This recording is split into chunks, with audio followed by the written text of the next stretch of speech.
The hallway echoed with cruel laughter, and one teacher's voice that cut through it like a blade. She thought she was protecting a poor, helpless girl. She had no idea. The girl was a billionaire's daughter hiding from a scandal. What came next changed everything. The bell had just rung, loud, jarring, a signal for chaos. Lockers clanged open.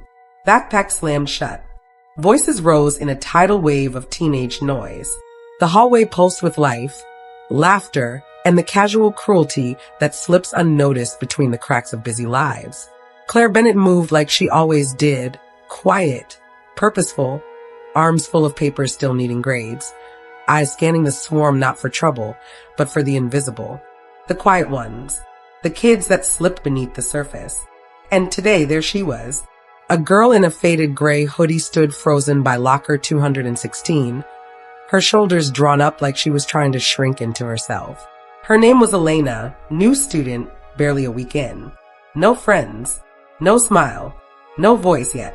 3 boys surrounded her like vultures. "Yo, thrift store's that way," one sneered, tugging lightly at the frayed hem of her sleeve. "She even speak English?" Another laughed, mock leaning into her face. The third just filmed, smirking behind his phone screen. Elena didn't move, didn't cry. She just stared straight ahead, jaw tight, eyes flickering, not with fear, but with something harder. Something held back. Claire didn't shout. She didn't rush. She stepped between them like it was the most natural thing in the world.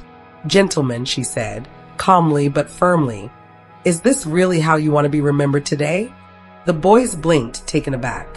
Claire looked small compared to them, but her presence suddenly made the air feel heavy.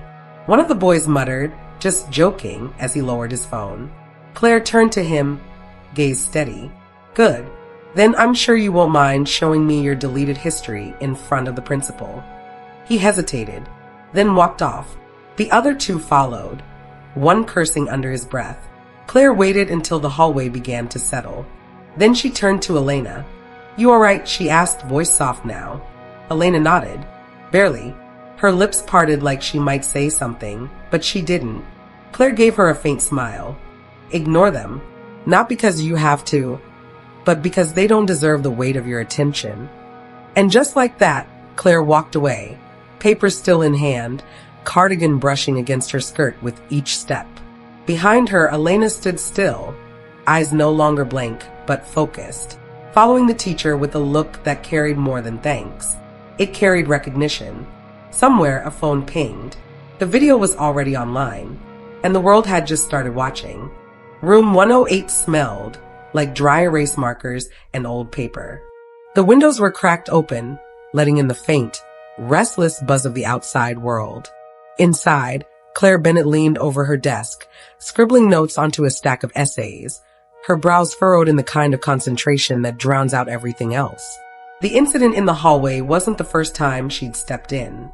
It wouldn't be the last, but something about the girl still sat with her. Quiet kids usually flinched, cried. Elena didn't. When Elena entered the classroom, 3rd row, 2nd seat by the window, she didn't make eye contact. She never did. She just sat down, opened her worn-out notebook, and waited. Claire glanced up. "Morning, Elena." No response, just the faintest nod. Still, that was more than yesterday. Across the room, kids laughed, gossiped, passed notes like secrets. Claire walked slowly to the front and wrote across the board. "What does it mean to see someone?" She turned around. "Today, we're not reading. We're reflecting. You've got 10 minutes to write. No rules, no grades. Just honesty." Groans filled the room, except from Elena. She lowered her head, and her pencil began to move. Slowly at first, then faster, like the words were already waiting inside her, clawing to get out. Claire noticed. She always did. Later, as the class filtered out, Claire called gently, "Elena, could I see you for a second?" The girl paused, stiffened, but turned. Claire kept her voice low. "You handled this morning with more strength than most adults I know." Elena looked surprised, not flattered, confused. "They were just being stupid," she muttered. "Yeah, and stupid's loud. But silence, that takes control." For a moment, they just stood there, teacher and student, No roles, no power games. Just two people who both knew how heavy silence could be. Claire smiled. You're welcome in this room. That doesn't change. Elena didn't smile back, but her posture softened just a little. She walked out with her shoulders 1 inch higher. And in the quiet that followed, Claire sat down and exhaled. There was something about that girl. Something buried. Something sharp. She just didn't know yet how close to fire she was standing. It started with a ding, then another, then a flood. Claire's phone buzzed nonstop the next morning. Texts from colleagues, old friends, even her sister. Confused, she finally clicked one of the links. There it was, a blurry phone video from the hallway, already passed around thousands of times. Teacher shuts down bullies like a boss. Queen behavior. Protect this woman at all costs. Who is she? Her heart sank, not out of shame, but dread. She never wanted attention. She just wanted to teach in peace. At lunch, the teacher's lounge was unusually crowded. Her co-worker, Ms. Riley, raised an eyebrow as Claire walked in. Didn't know I was working with an internet celebrity, she teased. Claire gave a tight smile. Guess standing up for a kid is newsworthy now. Across the room, Principal Harris was on the phone, pacing. He hung up and turned toward Claire. Can we talk for a moment? In his office, the air felt heavier. Claire sat stiffly as Harris folded his hands. Claire, I know you meant well. I truly do. And I appreciate what you've done for students over the years. He sighed. But now there are eyes on us. District eyes. And the parents of those boys are not happy. Claire blinked. They were harassing her. I de-escalated it. I know. But you also made a statement on video that's being circulated out of context. We need to manage this carefully. He handed her a printed email from the district. A request for a written account. A warning about professional discretion. Claire read it, her jaw tightening. So what should I have done? She asked quietly. Just walk by. Harris didn't answer. Meanwhile, Elena sat alone in the back of the cafeteria. Hood up, earbuds in. But her phone screen was filled with messages. Not from classmates, but from strangers. Are you okay? That teacher's amazing. You don't deserve what they did. Who are you really?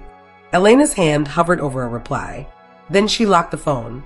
She hadn't told her father about any of this. She couldn't. He would pull her out instantly. That was the deal. She could go to public school if she stayed anonymous. No driver. No security. No money. Just a name. Elena Bennett. A name borrowed. A life borrowed. But now it was crumbling. That night, Claire sat at her kitchen table, papers untouched. Her laptop screen glowed. News headlines, comments, debates, praise, condemnation. Everyone had an opinion, but no one had asked her how she felt. And as she stared at a paused frame of herself mid-sentence, arms outstretched in that hallway, she felt it. Not pride, guilt, because this wasn't just about the girl. It was about the one she hadn't saved. Not years ago, not in time. Tuesday morning was colder than usual. The kind of cold that made you feel small, even indoors. Claire stood in the front office, arms crossed, waiting. The secretary gave her a look of polite pity. Principal Harris opened his door with that rehearsed smile. The one that said, "This is serious, but let's pretend it's not. Come in." Inside, a district rep sat waiting. A clipboard, a name badge, no smile. "Ms. Bennett," she began, "thank you for coming in. This isn't a disciplinary meeting, just an opportunity for reflection." Claire nodded slowly. Reflection on what? Stepping in. The woman didn't flinch. On how your actions, while well-intentioned, might be perceived by the community. We've had some parent complaints, media attention, questions about your handling of the situation. Claire's voice stayed even. You mean the situation where I told 3 boys to stop harassing a girl in the hallway? The rep hesitated. This has become a public matter, and as a representative of this school, your behavior reflects on the entire institution. We're simply asking you to provide a written statement. No need for dramatics. Claire looked down at the table. Her fingers curled slightly. No need for dramatics, she repeated quietly, then looked up. Got it. Back in room 108, things were different. Some students looked at Claire with admiration, others with curiosity. A few avoided her entirely, but Elena sat in her usual seat, hood down this time. Claire paused when she saw her. "Glad you're here," she said gently. Elena shrugged. "Didn't have much choice. A beat. But I wanted to be." Claire gave a small, grateful nod. During group discussion, Elena didn't just listen. She spoke. Softly. Only a few words. But it was the first time Claire saw something in her eyes that looked like light. After class, Claire stayed behind to erase the board. Elena lingered. "You're getting in trouble for what happened, aren't you?" she asked quietly. Claire froze, just for a second. "It's complicated." Elena stared at her. "You don't have to lie to me." Claire turned around. "I'm not lying, but I'm getting tired of people who punish you for doing the right thing." Elena's voice dropped lower. "So why do it?" Claire took a long breath. "Because once I didn't, and I've regretted it every day since." That silence between them was thick, shared, real. And in that silence, something shifted. For the first time, Claire saw Elena's wall crack, not all the way, but enough. Enough to let her in. The sky turned steel gray by late afternoon.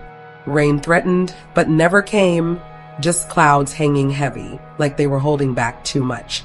Claire walked alone down a quieter hallway, one that led to a part of the school most students didn't wander through anymore.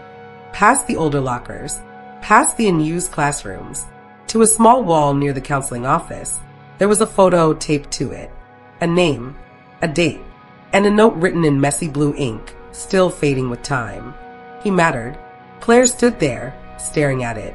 His name was Jonah, a sophomore, kind, sensitive, too quiet for this world. 3 years ago, he'd been pushed too far by whispers, taunts, silence from teachers who claimed they didn't see it. Claire had seen it. She just hadn't said anything in time. A sound behind her broke the silence, soft footsteps. Claire turned slightly. Elena. She stood there awkward, one hand gripping the strap of her bag. "I didn't mean to follow you," she mumbled. "I was just walking." Claire nodded once. They both stared at the wall. "He was one of yours?" Elena asked. Claire didn't answer right away. "Yes," she finally said, "but I wasn't one of his. Not when it mattered." Elena glanced at her. Something raw flickered behind her eyes. "Is that why you helped me?" Claire's voice cracked just slightly. "It's why I could not help you." For a while, they just stood there. Two people tethered by the ghosts they carried. Elena looked down. "I know what it's like to be invisible, even when you're wearing a name that should make people look." Claire turned. "What do you mean by that?" But Elena didn't answer. She just gave the smallest, most haunted smile Claire had seen, and walked away. That night, Claire sat at her desk, watching the rain finally fall outside her window. Her inbox buzzed with more headlines. District under pressure after viral teacher video. Who is the girl everyone's talking about? And one email she didn't expect. Subject, Elena Harrington. From Marcus.Harrington@harringtontech.com. She froze. The name hit her like a cold wave to the chest. Harrington, one of the richest names in the world. The kind of name that didn't belong on free lunch lists or in worn-out sneakers. Claire stared at the screen, heart pounding. Something wasn't just off. Something was buried, and it was about to rise. The school auditorium buzzed like a hive.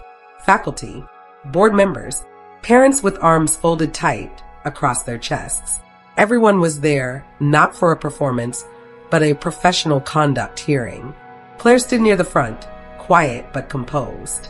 They called it a formality. It felt like a trial.